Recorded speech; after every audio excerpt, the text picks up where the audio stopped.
পেঁয়াজুর লগে সালাদ দিবেন না? ভাই আপনি তো শেষ পর্যায়ে আছেন, 4টা বাজে তো সালাদ শেষ হয়ে গেছে, এখন আর সালাদ নেই, আপনাকে খালি খেতে হবে। আচ্ছা ঠিক আছে, আর কিছু লাগবো না, খিদা যেহেতু লাগছে এটা খেয়ে পেটটা শান্তি করি। আচ্ছা ঠিক আছে ভাই, অন্য কিছু লাগলে আমরা জানাইন, ঠিক আছে ভাই। টেবিলটা পরিষ্কার করে নেই, মহাজন আবার দেখলে চিল্লাচিল্লি করবে। ভাইয়া বিল কত হইছে? ও ভাই, আপনি দুটো পেঁয়াজও খাইছেন না, 10 টাকা করে হলে 20 টাকা হয়েছে আপনার। আচ্ছা, এখানে 40 টাকা আছে, 20 টাকা তোমার বিল আর 20 টাকা টিপস।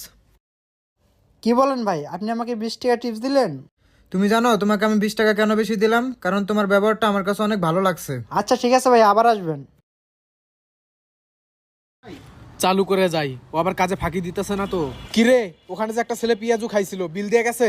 জি মহাজন সাহেব, দুটো পেঁয়াজও খাই গেছে, এই জন্য 20 টাকা। আচ্ছা ঠিক আছে। কি ব্যাপার, ওর হাতে দেখি 20 টাকা? কিরে